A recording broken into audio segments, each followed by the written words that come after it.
How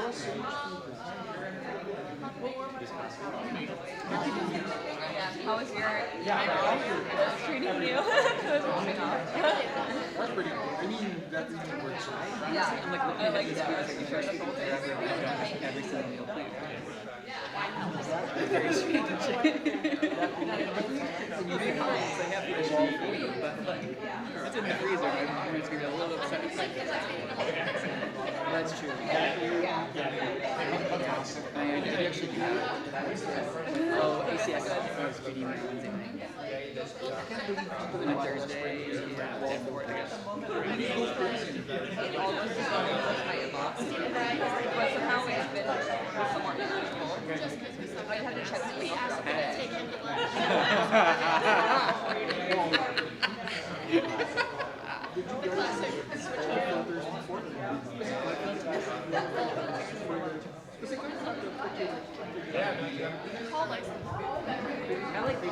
Good evening, everyone, and welcome to the Judge Guido Calabresi Fellowship in Faith and Law.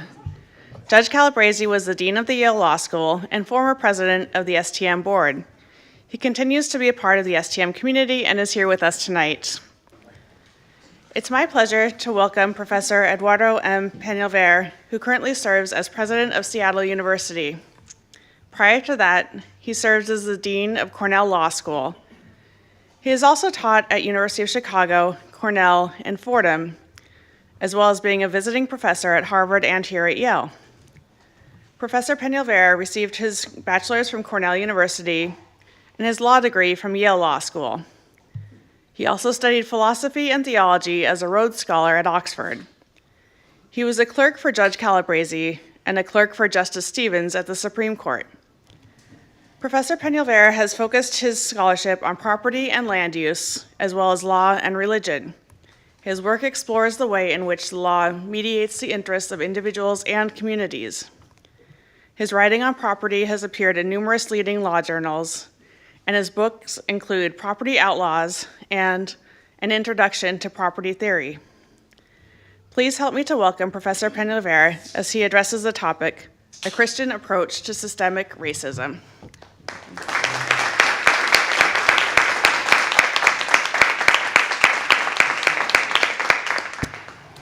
Good evening. Thank you for welcoming me here tonight, and I want to thank the people who are watching online. It's great to be back in New Haven and back on the Yale campus after many years. I'm particularly honored having been invited to participate in the Guido Calabresi Fellowship in Religion and Law, in part because just Guido has played such a large, outsized role really in my life. He was my torts professor when I was a law student. I clerked for him after I graduated. He's been a mentor to me throughout my career as a legal academic and then later as a law school dean. I credit Guido with giving me the central image that I took into being a dean, which was the dean as a butler, and I totally stole that from Guido. And he's just been just a dear friend and a role model for how to integrate a deeply held and informed faith with a career in the legal profession and with fidelity to the law, notwithstanding all the imperfections and injustices embedded within the law. I remember my interview with Guido when I was applying for clerkships more than 20 years ago, and after the usual questions about my experiences as a law student at Yale, Guido raised the topic of how a judge should approach a legal question when confronted with a conflict between the demands of his or her religious faith and what the law seems to require. He was struggling over this question because of the death penalty. Even though there had not been an execution in the Second Circuit for some time, Guido was clearly troubled by the possibility as a federal judge of having to participate in the machinery of death. And I can't remember all the details of our conversation or the solution that Guido had kind of zeroed in on at the time, but what I remember vividly is the obvious depth of his Catholic faith, and I was struck by the seriousness with which he took both that faith and with his oath as a judge to uphold the law and the Constitution. And for those of us outside of the legal system, these kinds of dilemmas are interesting abstractions. But for a federal appellate judge of deep faith who's conscientiously opposed to the death penalty, they pose really deep and difficult challenges, not unlike those faced by abolitionist judges during the period of the fugitive slave laws. And I should say, I had a cup of coffee. I was fortunate to arrive a little bit early this afternoon and had a cup of coffee with Guido in chambers, and he's still grappling with these questions. We talked about a death penalty case in which I would say that his decision not to simply recuse himself, but to follow the law and conscientiously apply the law, and with his faith in mind, made a difference in a case and saved someone's life. So I left that interview inspired by his thoughtful and rigorous approach to these challenges of pursuing a life in the law as a faithful Catholic. And so this series is just a wonderful tribute to him, and I'm honored to be part of it. I know I'm not alone in being inspired by Guido. He's served in that inspiring role for generations of students. And in fact, just last week, I was speaking to another former Catholic Yale student, now the dean of one of the nation's great law schools. I just happened to be visiting that city and mentioned to him that I was coming up here to participate in this fellowship. And he told me how meaningful it was to him as a Yale student to see Guido at Mass on the Yale campus every weekend. Being a Catholic can be at times countercultural, and he observed this especially on the Yale campus. And I think just the impact, Guido, that you have, just being you is tremendous. So thank you for that. That's a gift for all of us. To be a progressive Catholic is to be countercultural twice over. So thank you for that as well.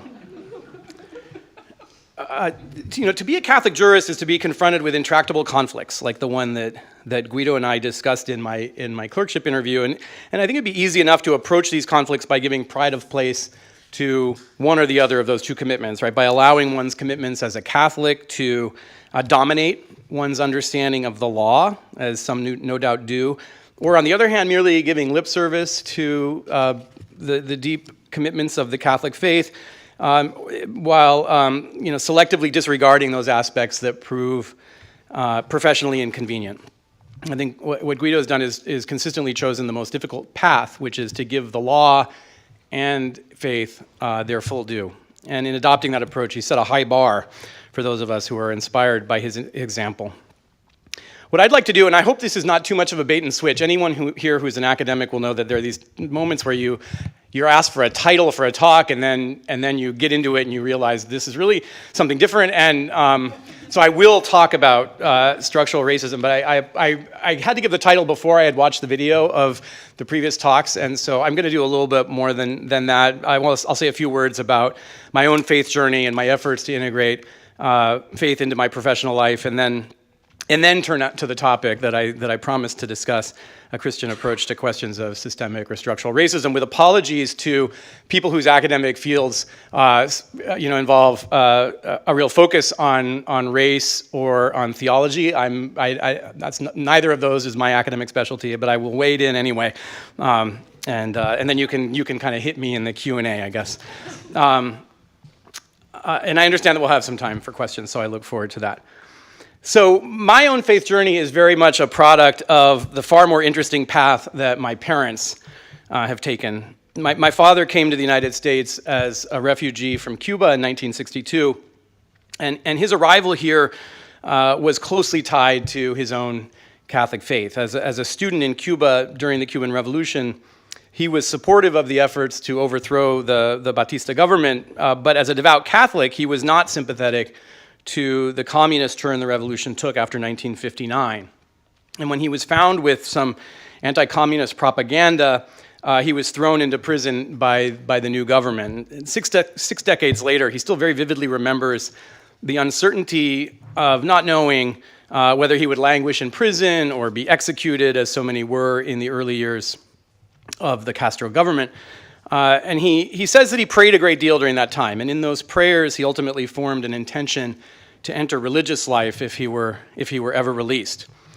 And his final stop while incarcerated was a local precinct jail in Havana's red light district, and it was there, he says, surrounded by pimps and prostitutes, that he decided that he wanted to work with the poor, and that if he were released, he would join the Franciscans. And then he was indeed released the very next day, and that he attributes deep meaning to that timing. And he immediately followed through with his intention to pursue religious life, and he became a Franciscan novice.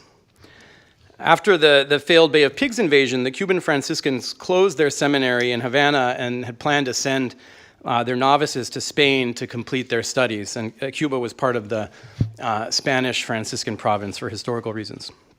So my dad left Cuba with his Franciscan brothers on a boat bound for South Florida. And once in the United States, they made their way to New York in preparation for their trip to Spain, intending to return to Cuba when they had completed their studies to become priests. But my dad ultimately balked at the idea of going to Spain. Cubans have complicated views about the Spanish. See the aforementioned history that unites the the Cuban Franciscan province with Spain.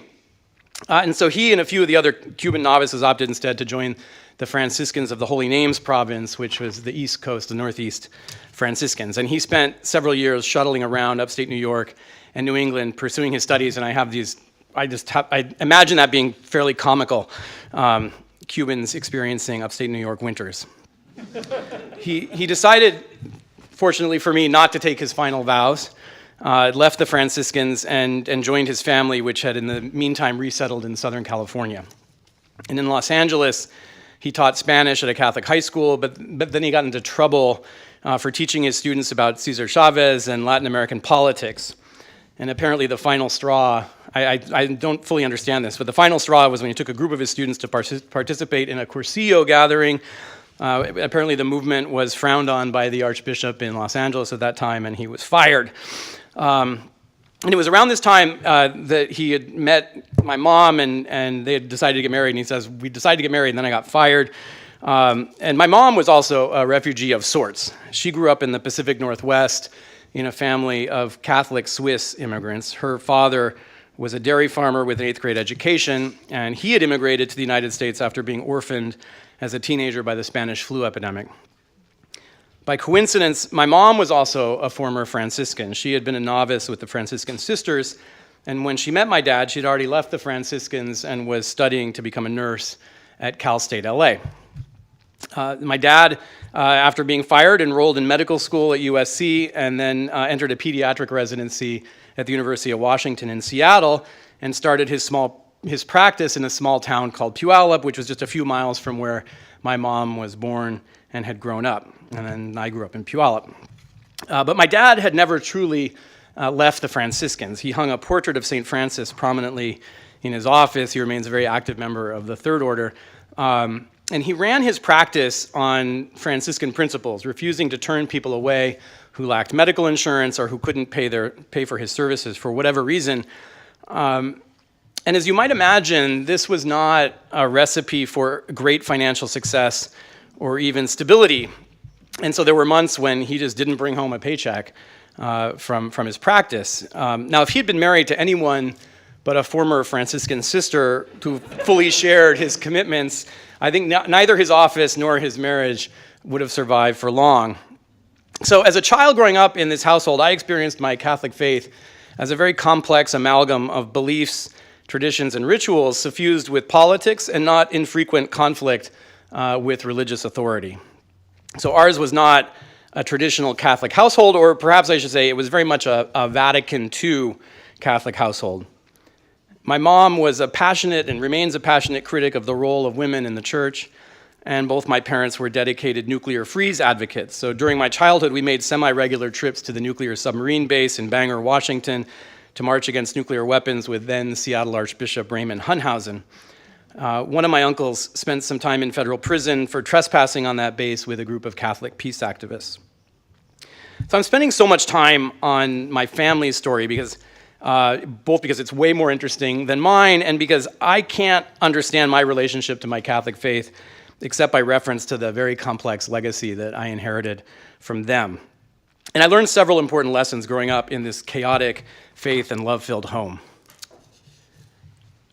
One lesson I absorbed was an appreciation of the polyvalence of the Catholic tradition. Although these days we are accustomed to thinking about religion and politics in connection with Christian conservatism and a culture war that's really narrowly fixated on sexuality and reproduction, there's also really deep connections between what we think of as contemporary progressive political agendas and the Catholic tradition. And Pope Francis has reminded us of many of these. The very concept of social justice was first coined by an Italian Catholic theologian in the 19th century, and then further elaborated and refined over a century through the documents of Catholic social teaching focused on a far broader panoply of issues, such as the right to organize unions and the necessity of just wages and the global distribution of wealth. Second, and in here I'll give primary credit to my mom, I learned that a deep devotion to the Catholic faith does not translate automatically into agreement with every teaching of the institutional church and its hierarchy. Her indignance at the church's treatment of women broadened over time into dissent from its analysis of committed same-sex relationships and brought her into not infrequent conflict with our local pastor or bishops. It depended on the day. Finally, a third lesson I learned from the always precarious financial situation of my dad's medical practice was the necessary balance between prophetic witness and pragmatic stewardship. Although my dad was fond of saying, to my mom's great frustration, that God would provide, it was more often my mom's frugality and creativity and the ingenuity of his long-suffering office manager who kept things afloat. So my takeaway from watching my dad's practice teeter for decades on the brink of insolvency was that God did indeed provide, but God also needs a good office manager. Because the office never did actually go under until a few years before my dad was ready to retire, but the human agency, right, not divine providence, or not divine providence alone, I should say, were a big part of that story. So in light of this inheritance, I suppose it's no accident that if I were to become the president of a Catholic university, something I would say is deeply unlikely if you ask any of my Catholic grade school teachers, it would need to be a Jesuit university. And not just any Jesuit university, but one whose vision statement commits it to being a university that is innovative, progressive, and Jesuit and Catholic, as Seattle University's vision statement puts it. And that is indeed a challenging list of aspirations. Concepts that are in considerable tension with one another. But I find the tension to be incredibly productive. And in a Jesuit tradition that fully embraces the world in all its complexity, I've found Seattle University to be an unruly, spiritual and academic home that feels very much like and continuous with the one that I grew up in. As an academic administrator of a mission-driven university, far less well-resourced than Yale, I was trying to do the math. I think our endowments may be 1/100th of Yale's. I've tried to draw on the lessons I learned from watching the financial struggles of my dad's medical practice, and I'm not nearly as saintly as my parents, but I take comfort in the belief that God and his saints do need a good office manager. And so I think I'm well suited to serve in that pragmatic supporting role, and I see my current role as a university president to be very much part of my continued effort to integrate my faith with my professional life. Even before I became an office manager, a university president, in my work as a legal academic, I was always on the lookout for ways to bring my Catholic faith into dialogue with my scholarly interests on property and land use. I was a regular blogger and occasional writer for Commonweal, and in my academic writing, I've always tried to draw insights from the rich tradition of Christian reflection on the concept of ownership. My first full-length law review article, which I wrote as a student here at Yale, was about the property reforms of the Cuban Revolution. And the topic itself was a homage to my grandmother, who never fully recovered from the trauma of leaving Cuba and losing her home and all the belongings she couldn't fit into one suitcase. I applied a human rights framework that drew heavily on Catholic social teaching to argue that property and justice contributed to the Cuban Revolution and really justified its redistributive efforts. But I also argued that the goal of those efforts should have been to make the benefits of private ownership more broadly available to the Cuban people. And instead, the Cuban government embraced a Marxist vision of state ownership and centralized control over all economic activity. In subsequent articles, I've contributed to the development of an approach to property theory that goes under the name progressive property.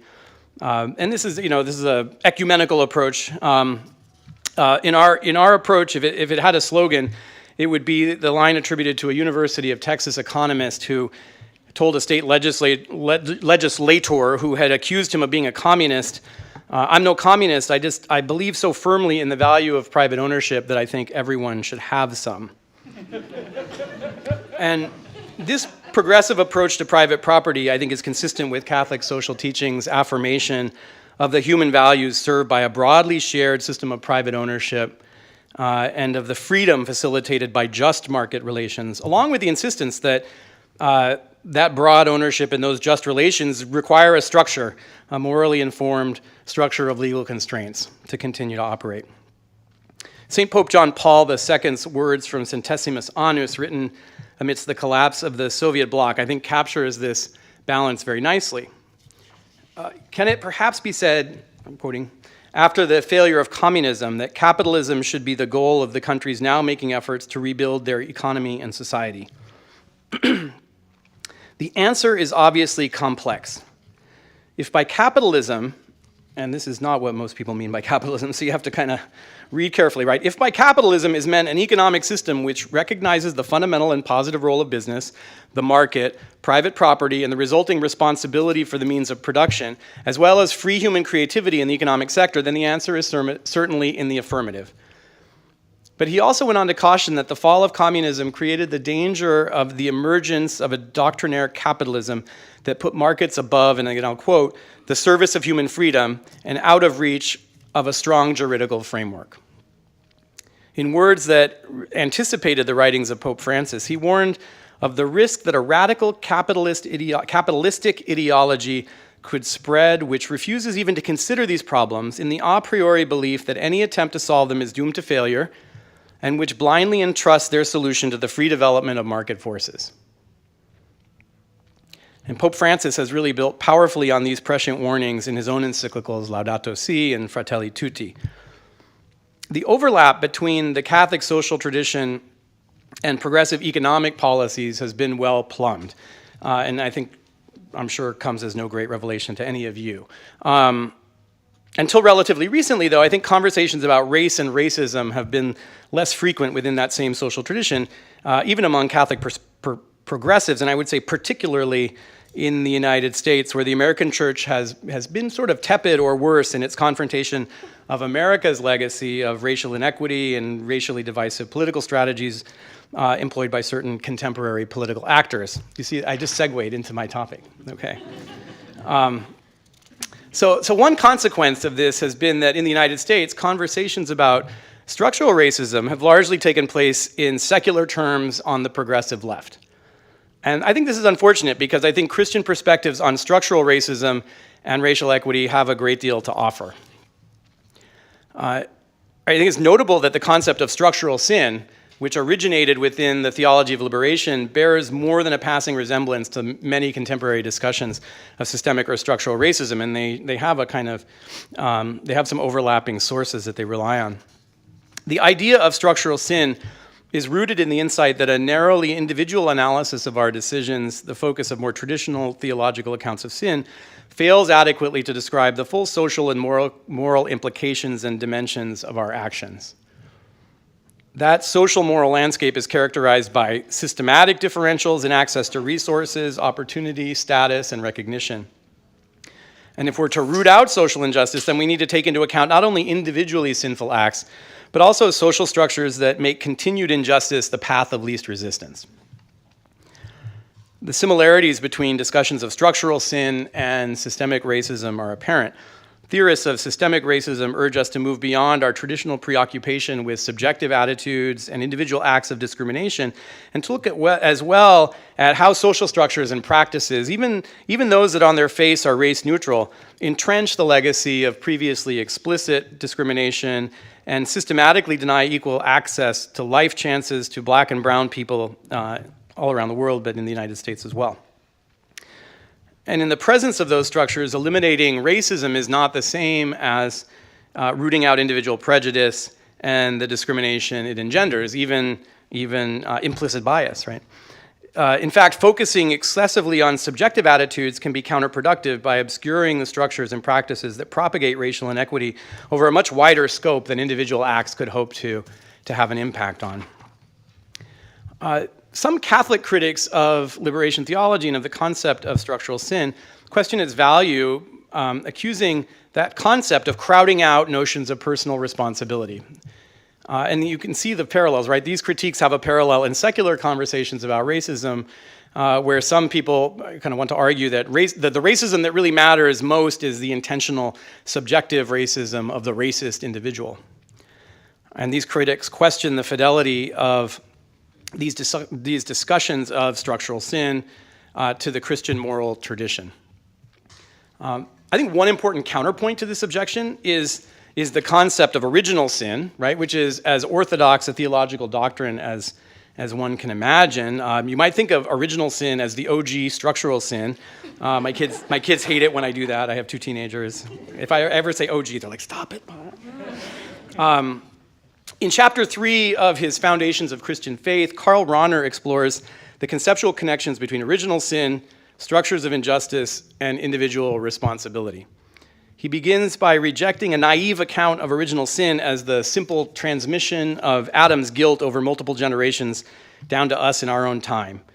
Personal guilt, he says, from an original act of freedom cannot be transmitted. It's kind of pointing out the obvious, and yet that's sort of the way many people understand original sin. God's not that unfair. Instead, he argues that original sin refers to the ineradicable, this is totally Rahner speak, ineradicable co-determination of any individual's or every individual's freedom by guilt that is rooted in the context in which the individual exercises their moral freedom. And he offers the following example, which I think is really interesting. When someone buys a banana, he says, he does not reflect on the fact that its price is tied to many presuppositions. To them belongs, under certain circumstances, the pitiful lot of the banana pickers, which in turn is co-determined by social injustice, exploitation, or a centuries-old commercial policy. This person himself now participates in this situation of guilt to his own advantage. And this is an account of original sin as a species of structural sin, of structural injustice. And both Pope John Paul II and his successors have embraced the value of this kind of structural analysis of sin, although not to the exclusion of personal sin or individual responsibility.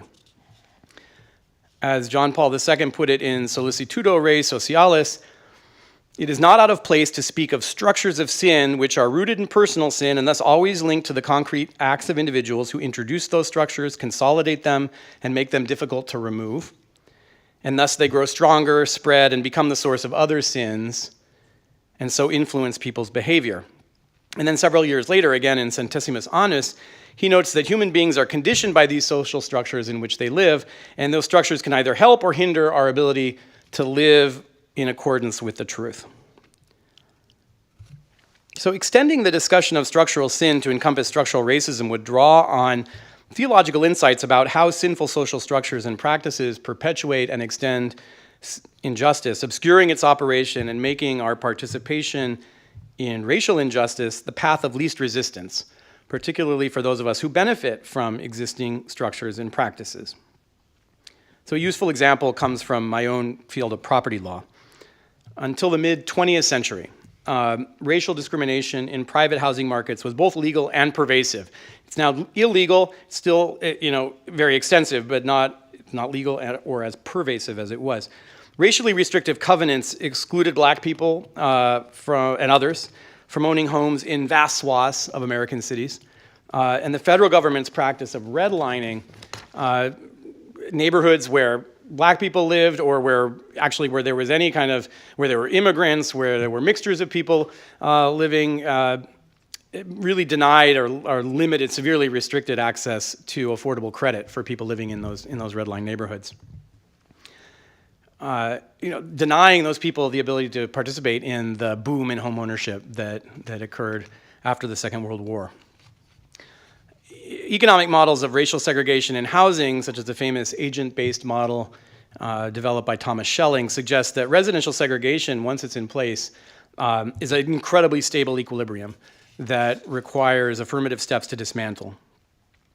And we can imagine all of the intergenerational impacts of that denial of credit on things like household wealth, right? Given that the main source of wealth for most American households is their home.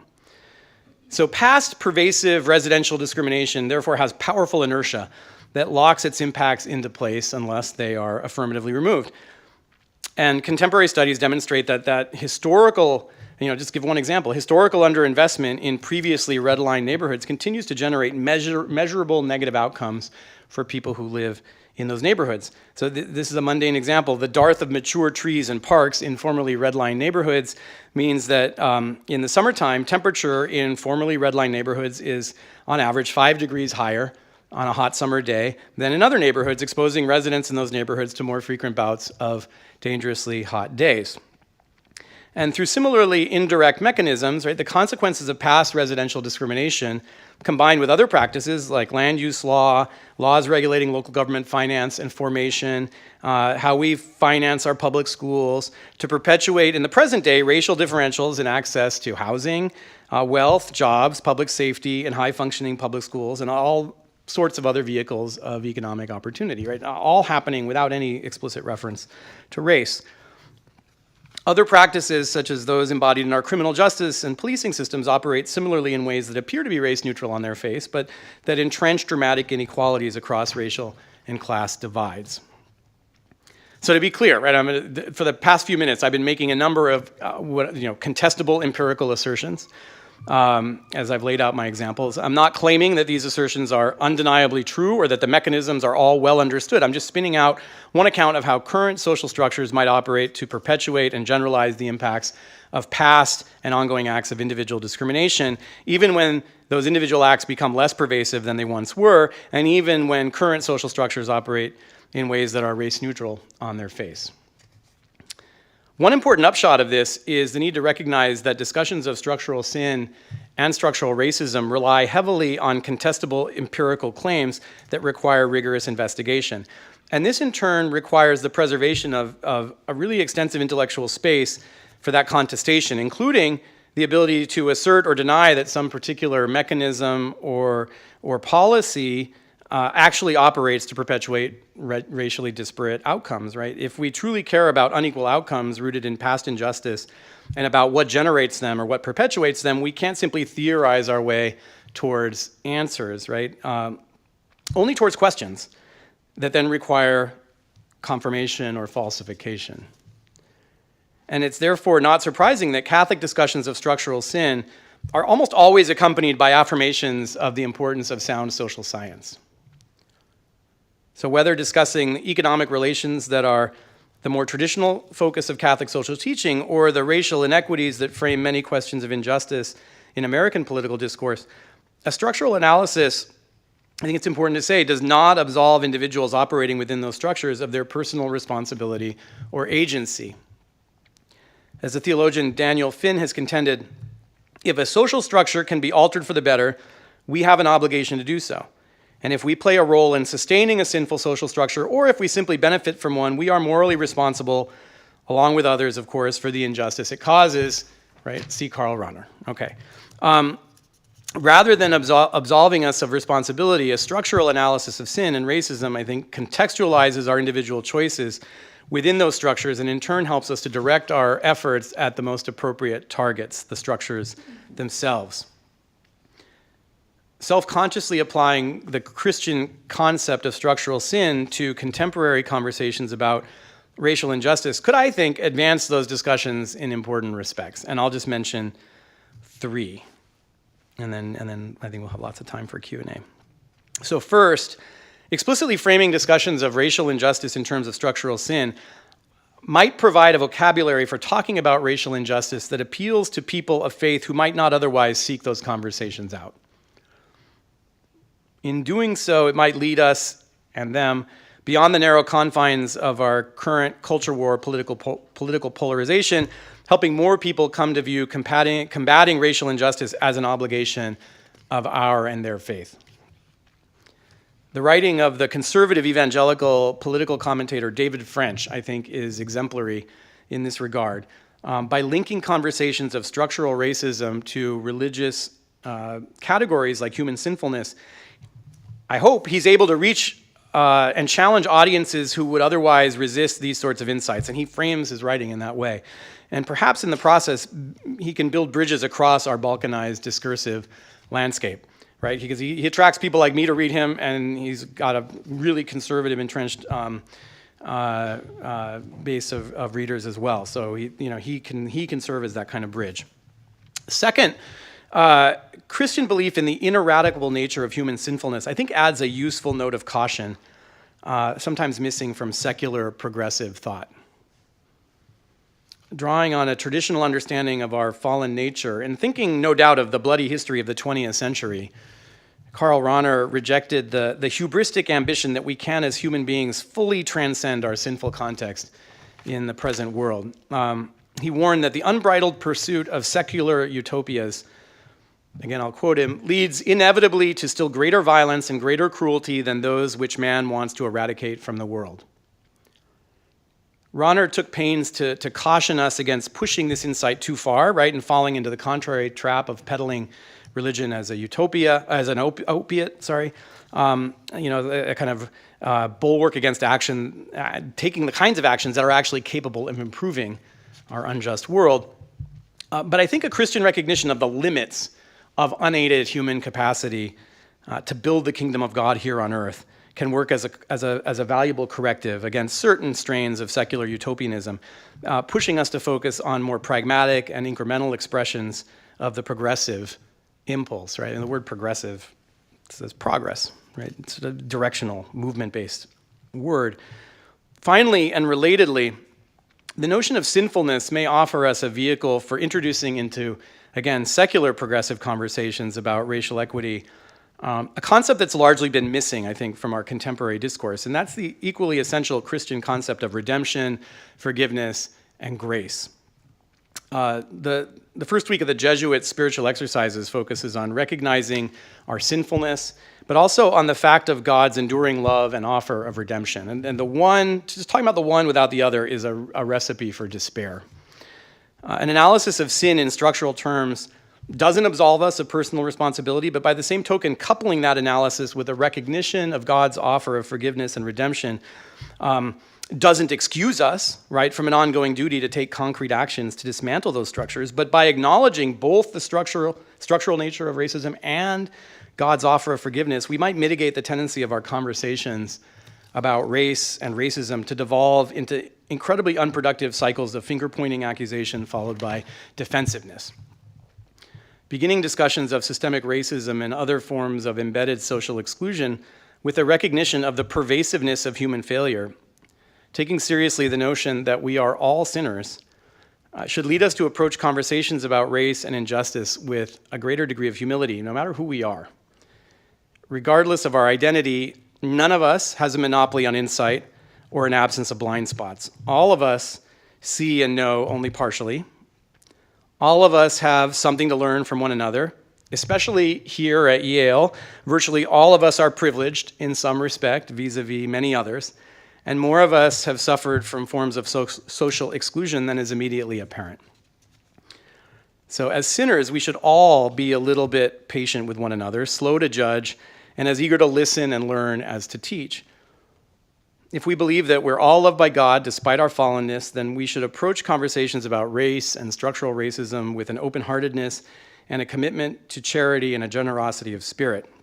And again, this approach is not an invitation to passivity or a denial that in our national discourse, in our society, certain voices have historically been silenced or absent from the corridors of power or of higher education. But this recognition of our own fallenness should be an invitation to adopt a more gracious tone in our conversations about race. And so it seems possible to me that such a Christian approach and the tone of humility that it invites us to adopt might facilitate greater progress on actually dismantling structures of racial oppression. Because the opposite approach of charging forward as if one has all the answers or insights and as if others need to just simply listen and submit is not very persuasive, is actually deeply off-putting to those on the receiving end of the conversation.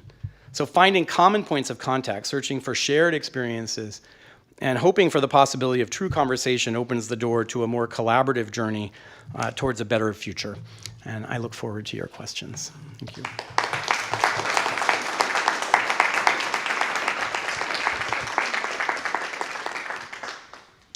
Thank you so much on your insights from your own family history and the Jesuit and Franciscan influences that have been part of your life. I'll leave the law questions to the legal people in the room, but just thinking about the last points you were making about bringing these conversations with humility, that we all see partially, that we have to recognize our own privilege, being patient, being gracious and generous. How do you bring those conversations into your two different roles, either as a law professor into the classroom or as, you say, the office manager or president of a university? How do you bring it into that space? Thank you. Imperfectly, for sure. And I'm always struggling to do better. But, I think a couple of things come to mind. I mean, one is working to preserve a wide space for conversation. So, that means different things on different days. One thing it means is really robustly defending the idea of academic freedom, which I think, I was kind of adverting to when I talked about the importance of social science, right? We don't know in advance what the answers are. We need to really kind of overprotect that space. At the same time, and this is related, right, insisting on norms of civility and collegiality. So there are interesting debates about freedom of speech on campus, and I find myself kind of agreeing with and disagreeing with almost everyone. But the one sort of fracture point lies between Erwin Chemerinsky, who's the dean at you're not supposed to call it Bolt anymore, Berkeley Law School, and who has a very kind of First Amendment view of campus free speech, right? It's like whether you're public or private, speech on campus needs to be kind of coextensive with what the First Amendment protects. Now, I'm not a First Amendment scholar, but I have a sense of what that means. It means a really broad protection for speech, even in the classroom, in the dorm, on campus generally, regardless of what kind of institution you are, regardless of whether you're a faith-based institution or a secular institution, public or private, right? And then there are people who are much more open to really aggressive or extensive efforts to police the content of speech on campus, and so those are the sort of two poles in the debate. I find myself sort of kind of disagreeing on each side a little bit. So I really don't agree with Erwin that universities are like the public square, because we are educational institutions, and so we're teaching, right? And one of the things we're teaching our students is how to discuss and debate, right, in ways that are respectful of each other's, shared humanity. And so, the classroom to me is a space where you don't want to protect freedom of speech, the mode of expression nearly as widely as you would in the public square, where people. I don't need to go through the examples, right? You need in the classroom to protect the academic freedom of the faculty members and the students to express points of view. But I think it's totally appropriate to insist on norms of decorum and collegiality in the classroom, especially. And I think you can kind of go from there concentrically. So I try to bring that to, we're constantly being asked to adjudicate. Can this speaker come speak? Well, who invited this speaker? Was it me? If I invited the speaker, I'm open to reconsidering my invitation. Maybe it wasn't a wisely chosen. I didn't know this about this person or something, But if it was a student group, then I don't see it as my job to. You don't want me, right? I tell students, you don't want me to be like responsible for policing. Every student speaker who comes. Now, why is this person not an appropriate speaker? There might be reasons why. Even if it's a student group, we would say that's not an appropriate speaker for campus, right? If that person, I'm thinking here of some of these sort of provocateurs who go around and foment, violence on campuses, like those people are not appropriate because they're not advancing that vision of discourse that we're trying to teach our students about. So there are limits to what I'm saying. But if it's just the content of their speech or the point of view of the speech, my willingness as an administrator to allow that person to speak doesn't constitute institutional endorsement of that person's speech, right? Unless I start policing every speaker, in which case then we were kind of sliding down this slippery slope. So when I'm asked to adjudicate, I try to bring some of these insights to bear on those questions. Like what we're trying to do is create a culture of engagement, and to borrow Pope Francis language, right? But a culture of engagement, and that means being more comfortable disagreeing with each other, but also kind of encouraging people to disagree with each other in ways that are productive and recognize our shared humanity. That's a long answer to your question, but.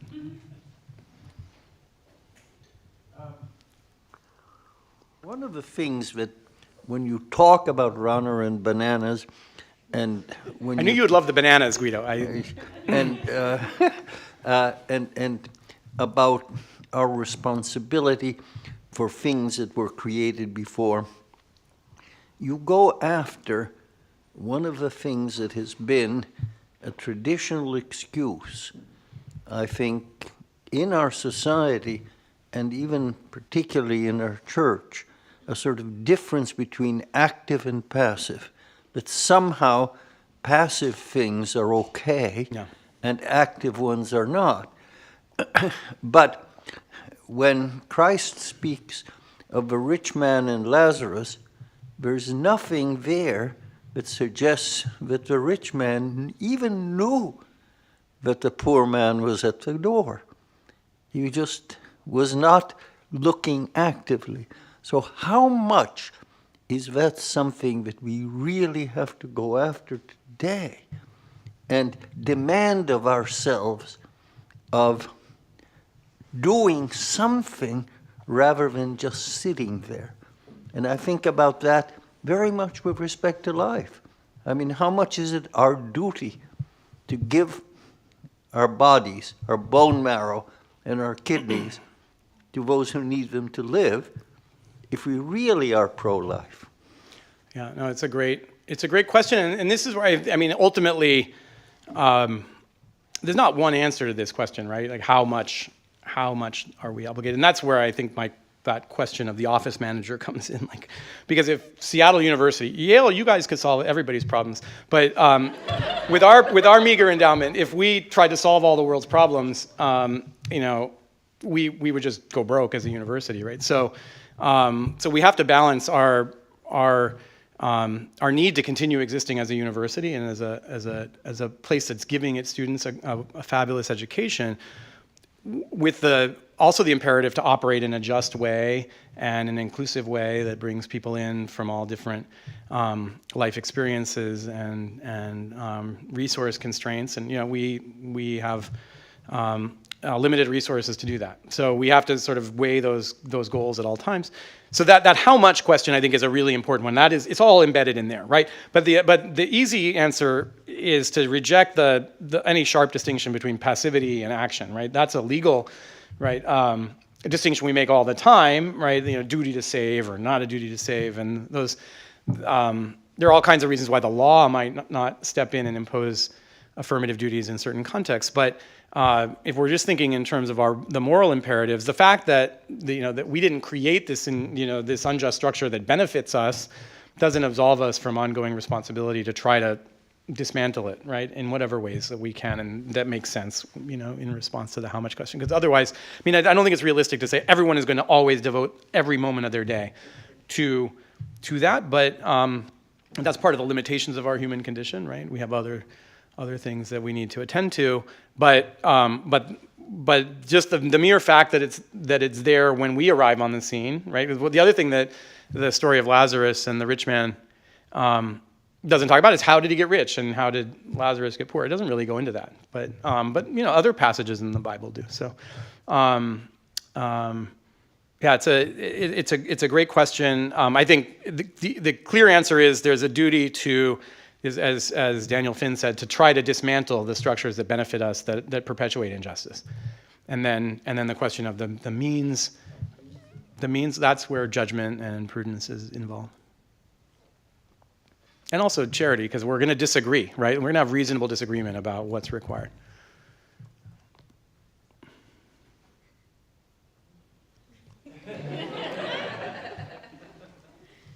Hello.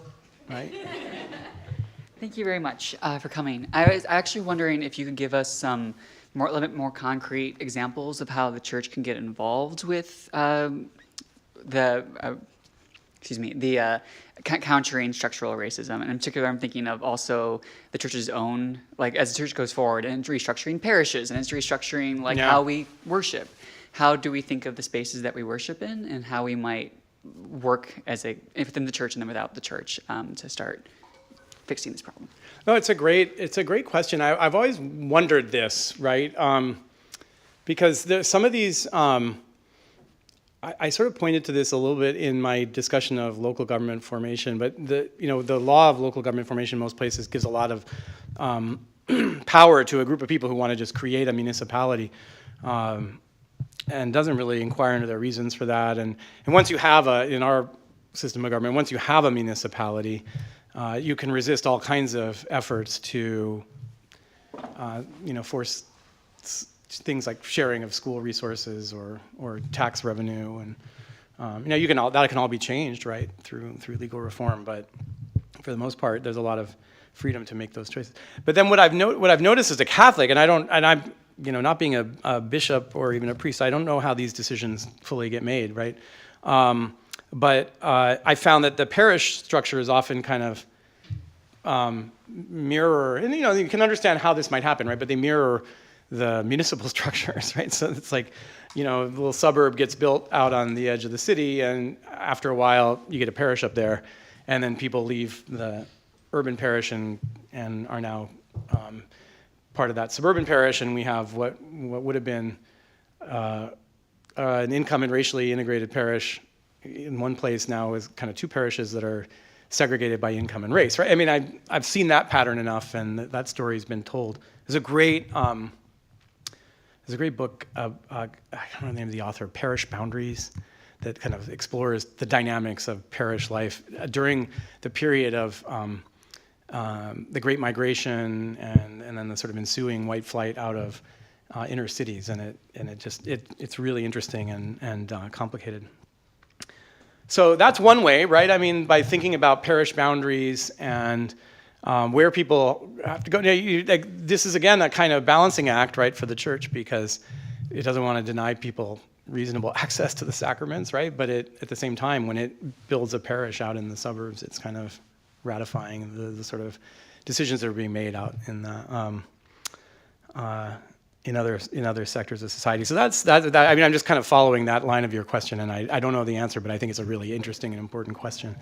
But I think the biggest thing is the church could talk about it more, right? I mean, the bishops. I mean, you can kind of just sort of see what their priorities are by what they talk about, and they, I'm not the only one who is sort of disappointed with how infrequently they talk about questions of race and racism and racial injustice, and how frequently they talk about other issues that matter to them. When things matter to them, they talk about it a lot, and they deny politicians communion, and they do all kinds of things, right, that that back up their level of commitment to a particular issue. It never happens, right, or at least hasn't happened in my lifetime, that a politician is threatened with the denial of communion because they supported racist social structures, right? It's only abortion for the most part, and same-sex marriage. So I think that talking about those issues and broadening the sort of sphere of concern to really focus in on questions of racial justice. Like that would be just a really important way for the institutional church to elevate those issues within the Catholic community, right? And I think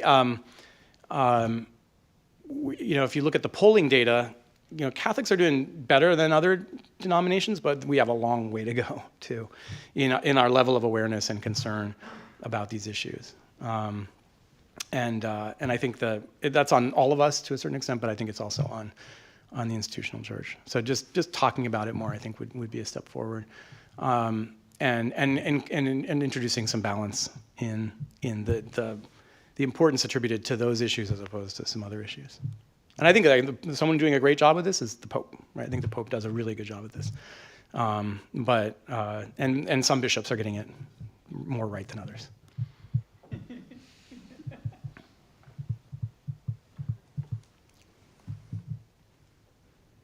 Hi. I'm not from the US, and I may have missed the part of the lecture which kind of answers the question. But towards the last part, you were talking about how when it comes to systemic sin, individual sin isn't really excused because there's grace there, which means that we can break free from those sinful structures. But grace, I think, is an external source, and so when we talk about systemic racism, is there an analogy or analogous external source which can help break those social structures, considering that, and would law be a candidate or a non-candidate, considering that law itself is a product of those social structures? Yeah, I think I understand the question. I think I understand the question. I think law is maybe the main way that you break down. Some of these you could break down with changes in a sort of aggregated changes in behavior, like mass changes in behavior. But law is a great technology for coordinating those kinds of aggregated changes in behavior, right? A good example of this are the Civil Rights Acts from the last century, right? Which took one equilibrium in terms of places of public accommodation, and in a relatively short period of time, really transformed that equilibrium, right? To the point that we're shocked when we hear stories about people being excluded from a hotel or a restaurant, right? Because of race. That was just not controversial, in a huge swath of American society until those laws went into effect. Now, there was a protest movement that led to that, right? But so it wasn't uncontroversial, but it was just an accepted fact of life, to the point that the people who were engaged in those protests were vilified, right, for doing it and seen as sort of not respecting individual rights. And now it's like the whole presupposition around that has reversed. And I think one way the law did that was by forcing everyone to move to that new equilibrium, right, even the ones who didn't want to, and then essentially creating a penalty then when they try to break away from it. Where before, if you wanted to serve, if you were in the South and you wanted to serve mixed race clientele at your restaurant, you were punished, right, by the market for that. And the law shifted that punishment, and I think as a result has changed attitudes, right, in a pretty dramatic way. And we have to give the law credit for that. So I think the law is a valuable piece of technology. It's not the only one, because there are lots of policies that operate outside the law. So if a university, right, decides to go test optional, that's something that can happen outside the law. Or if we, are attentive to the diversity of our incoming classes, right, we can do that without the law. The law can now come in and make it harder for us to do that, which is threatening to do. So it's part of the conversation even there. So it's not the whole answer, but it's an important part of the answer. And I think more often than not, when we're thinking about structural racism, we're going to eventually look to some kind of legal response, but not always.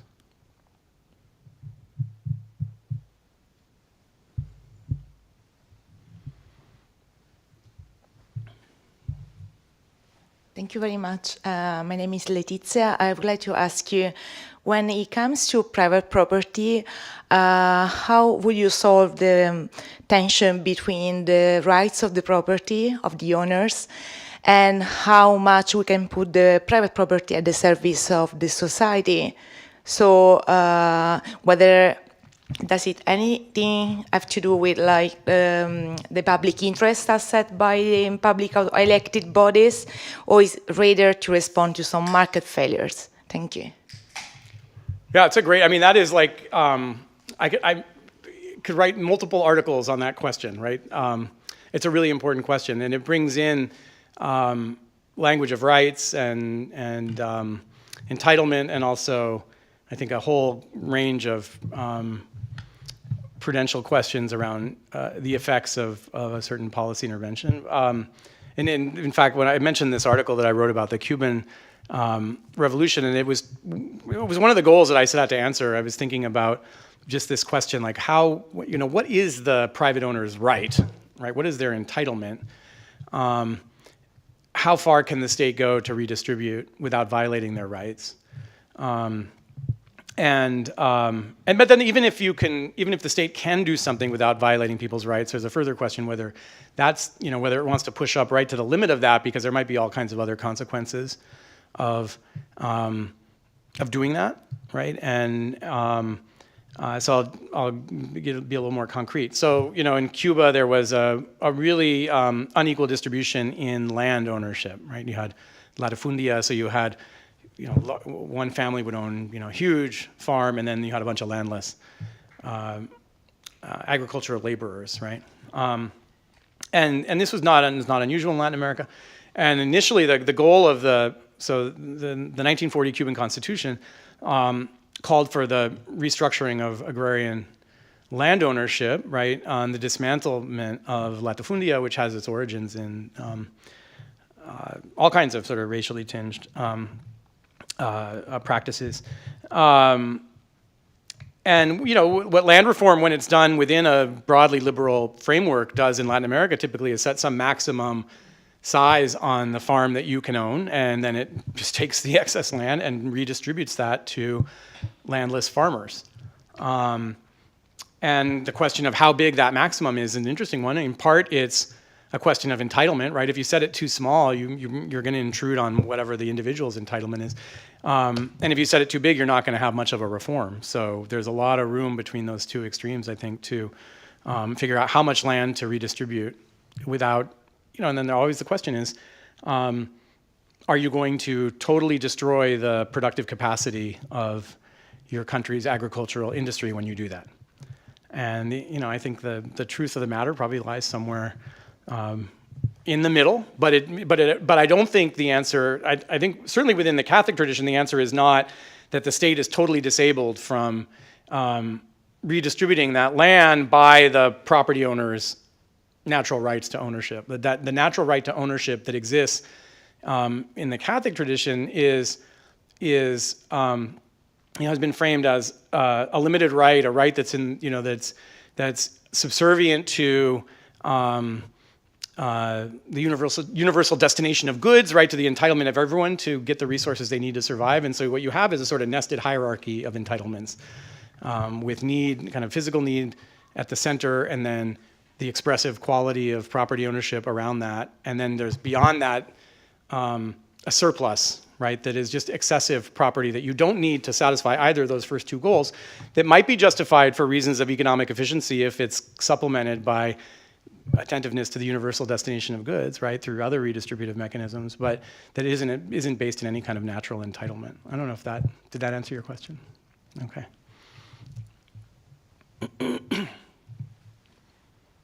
Thanks so much. One of the most interesting parts I found of the lecture was at the very end. We talked about sort of the possibility of the concept of our sinfulness being sort of a unifying force, especially in a very divided country and a very divided church.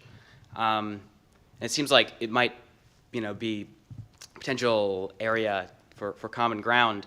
And one of the things certainly that is preventing this is from the tendency within the sort of conservative wing of the church to not, give due recognition to sort of social types of sin, like especially on racial issues.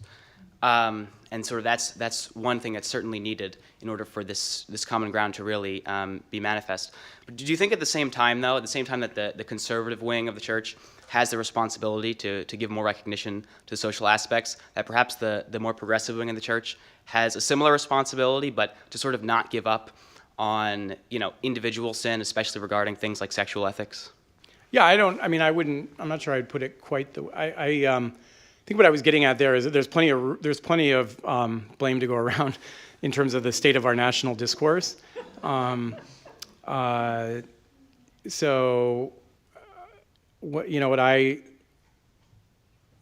think that we can all approach these conversations with a search for common ground, right, or not.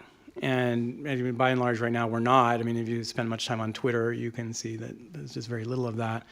And I don't think either, and I'm not focused here on the Catholic community, I don't think either end of our political spectrum has a kind of free pass on that.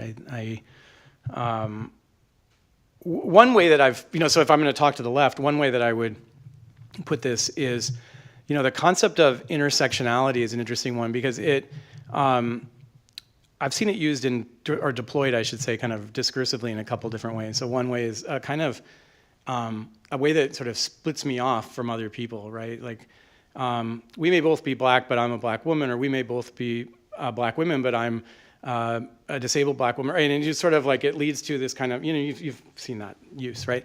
But another way you can use intersectionality is, like, if you think about intersections as places where we meet, where the roads converge, as sort of overlapping, right? Places of overlap, right? So,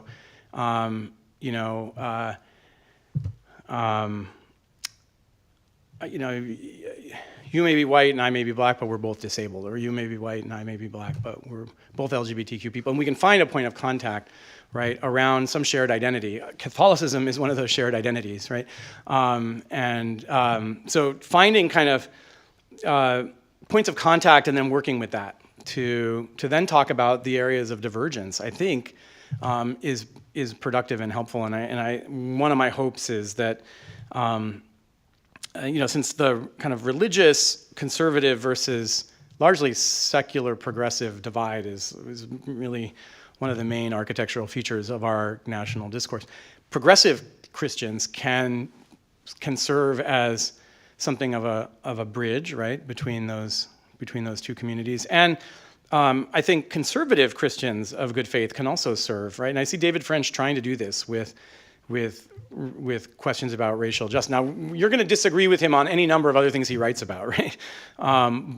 But he's open to conversations about structural racism in ways that many Christian conservatives haven't been, and so I think that to answer your question, yes, there is room on both sides of that, and I do think that I don't think anything that I said about structural sin or structural racism is at the exclusion of conversations about individual sin, right? I mean, those remain live.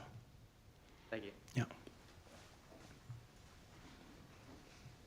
Sorry to talk again, but there's something in the last, not this question, but the previous one, that in the 19th century, there were people who thought slavery was good, true, and beautiful. But there were also many people who thought it was wrong, but said you cannot take away people's property. Yes. And those who have inherited slaves, or who for some reason had this property, you can't just because you want to do some good, take that away. Now today we look at that and say that's appalling. That's appalling because the property they got was so unfair. And that brings me back to your statements about the creation, the institutional things that we now have because of wrongs in the past, and we still say, but gee, that happens to be my land, or the reason that I bought this house was because there was that kind of zoning. And are we willing, with respect to some of these, to look at it with the same fierceness, or should we, that we did with respect to the ownership of slaves? Yeah, I mean, I think we need to, right? And, I was talking about this sort of nested hierarchy of entitlement, and with regard to slavery, I think it's easy to sort of fit that within the framework that I'm talking about because it falls entirely outside of the entitlement, right? So that people who owned other human beings had no entitlement at all, right, to that ownership. But with respect to a business or a farm, it's harder because, certainly within the Catholic tradition, we've said, private ownership of land is not only justified but morally imperative, right? That it is an affirmatively good thing that allows you to express yourself as a human being in ways that aren't possible if we eliminate private ownership entirely. And that's how the Catholic social tradition gets started in the late 19th century, right? With Rerum Novarum is this kind of pretty trenchant critique of communism. But then, a critique of capitalism. It's a little asymmetrical, but it acknowledges the good of private ownership, which I think is wise because both morally, I think it's true that we express ourselves through our control over resources, which is what ownership is, right? The ability to plan and engage in long-term action, which is facilitated by private ownership, is an important expression of our human nature. But it's also practically wise, right? Because poor people want resources, like they want property. I mean, that's what, if you ask poor people, like, what would be the thing that would help you the most? Yeah, like some more money would help, right? And then there's some empirical studies that show that when you just give people money, they actually do pretty well, which is kind of shocking.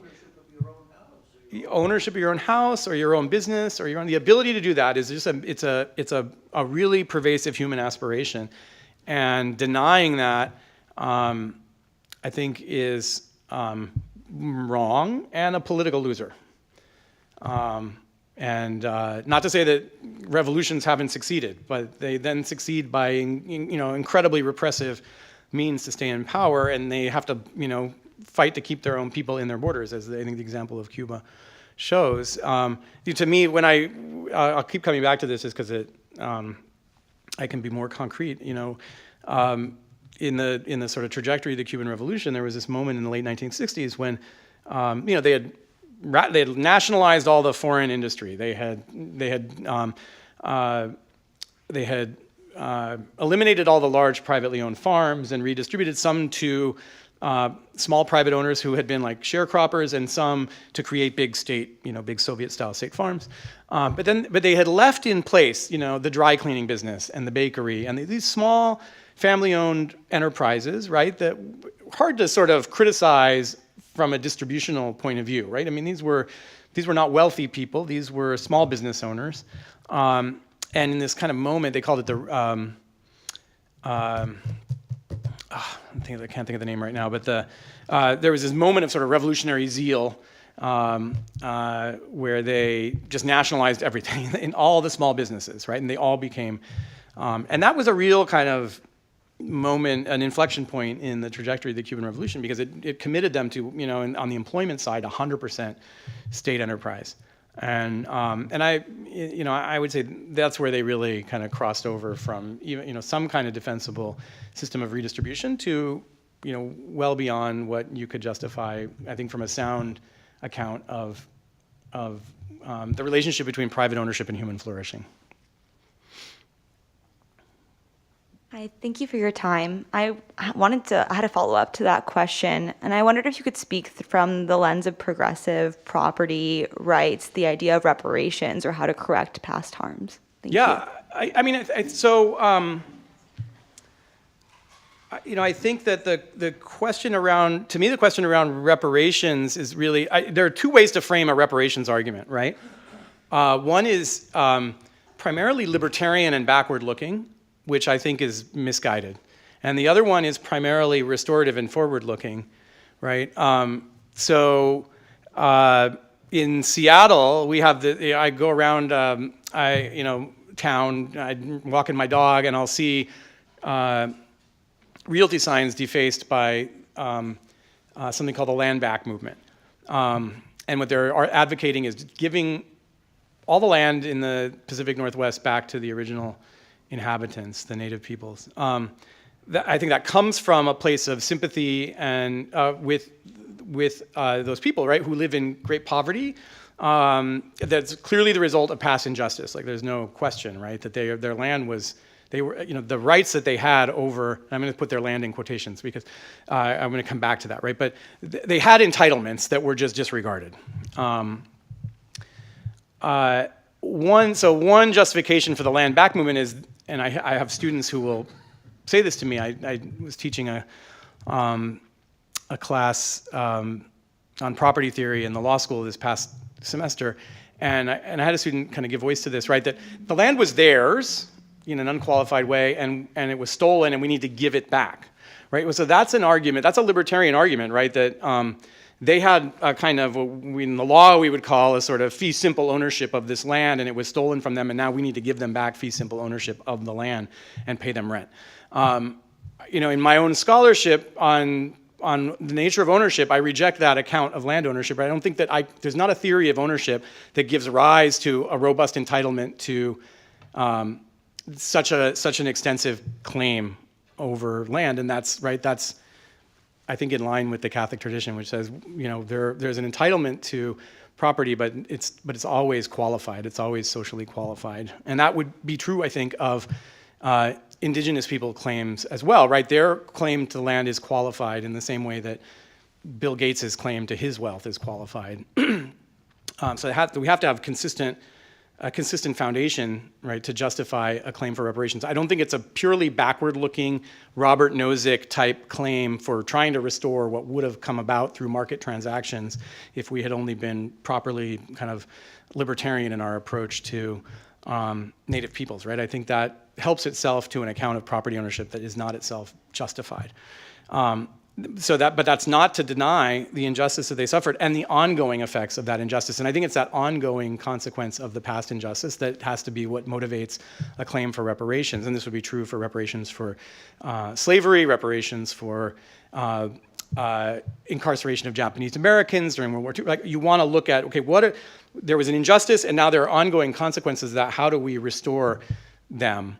And restore us as a society that includes them. So I think there is a claim to be made for that along the lines of dismantling unjust structures, including, right, the system of wealth and its transmission from generation to generation is one of those structures. And it operates through the property system. It operates through the system of inheritance and estate taxes, right? It operates through all kinds of trust law, right? It operates through all kinds of legal and social mechanisms to take some past property wrong and perpetuate the consequences of that into the future, into the present and into the future. And that's where you have to make the intervention, but it's a forward-looking restorative approach rather than a backward-looking kind of reparative approach, I guess I would call it, or a libertarian approach to reparations. Yep.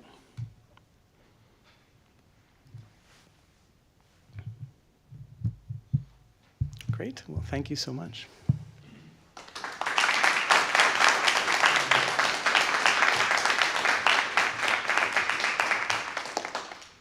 Thank you so much, Professor Peñalver, for coming and joining us tonight. This concludes our Spring 2022 lecture series, and we hope that you'll join us in the fall as we celebrate our 100 years of Catholic campus ministry at Yale. Thank you.